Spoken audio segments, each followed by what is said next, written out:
Hey there, guys, and welcome to another episode of the MH Performance Podcast.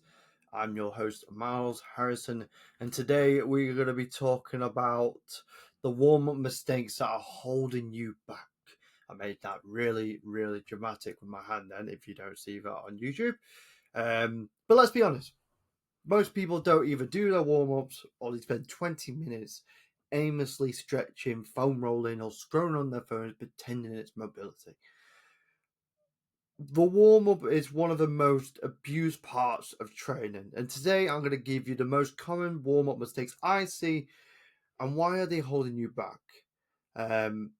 And hopefully by the end of this, you'll get a good, easy way of obviously doing your warm ups that actually lead you with actual performance outcomes. So let's get straight into it. The mistake number one is completely skipping it. Just go straight into your main lift, putting this much weight on, and going to town. One, you're not prepared for it. You're dead cold. So one, your muscles are not prepared for it as well. Your joints are definitely not prepared for it as well. And because it's too much of a big shock, there's obviously higher risk of injuries in there as well. Performance is not at the highest as well. So you're going to feel a massive big shock, and that's going to create a great deal of fatigue, which means that you might not recover from it as well. And your workout's not going to be the greatest as well. So I always recommend doing a warm up. Now, when I actually do see people doing their warm ups, I do see people spend too long in a warm up. And yes, you can spend too long in a warm up. And sometimes people will just do tons and tons of static stretchings. People will just do tons and tons of foam rolling. And while, yes, they do have their place, it doesn't particularly lead you anywhere. Yes, it might gain a little bit of range of motion, but if you go from doing a load of foam rolling, a load of static stretching again towards your squat, I just can't see how that prepares you. It doesn't. There needs to be a progression where your warm ups build an intensity towards the working set. And the whole point of a warm up really is to prepare you for the task in hand. That's quite really an important thing with the warm up.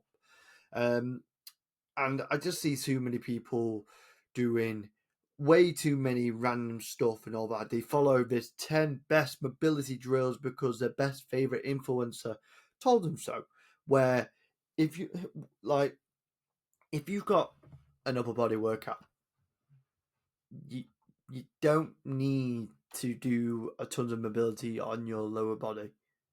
You might need to as a nice little thing, but ideally the thing about a warm up is you want to be doing less over time.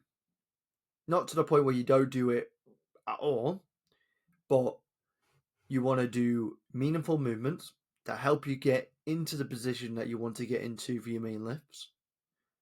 You want to make sure that one, you're warm. That's a massive big part. Making sure you're actually warm, making sure you're raising core temperature, everything else feel fluid. You actually feel preparated for the actual task in hand. And that can lead to a potentiation effect where your body actually can do more. It can produce more force. So I'm going to give you a little bit of a time frame now when it comes to warm ups. And most of the time when I do warm up, I usually explain in this kind of way, and it is the ramp protocol. So raise. This could be raise as in like raise core temperature. Activate and mobilize. They usually come in the same bracket. Activate the key muscles that you're going to be working on as well. Mobilize the movements that you're going to be doing as well. So replicated and getting into the positions that you're going to be doing within your workout, and potentially build up to your working set.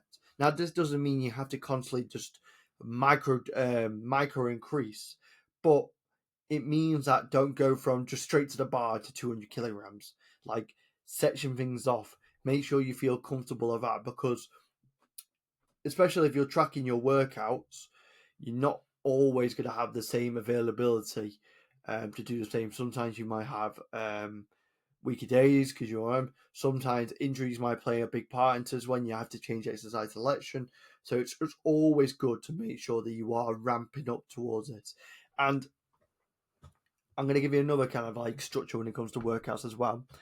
I want you to switch your warm ups to, instead of doing bit of cardio, bit of static stretching, bit of foam rolling, exercise. I want you to, let's say for example, you're doing squats. Your squat is your first main movement of your workout. Don't go somewhere else. Get right next to the barbell. Get yourself underneath that barbell. Perform a load of squats. See how it feels. Oh, you notice that your hips not feeling the greatest at the moment. Let me go and try an exercise. Let me try something like a pigeon pose. Let me try some isometrics. Let's try that squat again. Good, it feels good. Let's put a little bit more weight on the bar.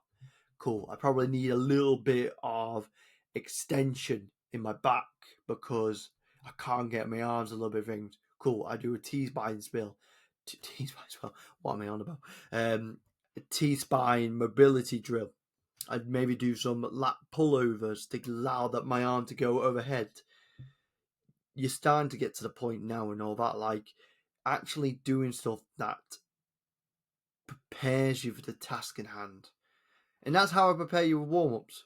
So key things to remember, guys: ramp, raise, activate, mobilize, potentiate. Over time, you want to be doing less. If things feel good, don't just do things for the sake of doing things. Get on with your workout. That's where the magic happens.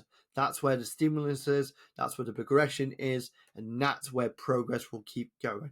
And anyway, on that note, ladies and gentlemen, thank you very much for listening to the MH Performance Podcast. I will see you all in the next one.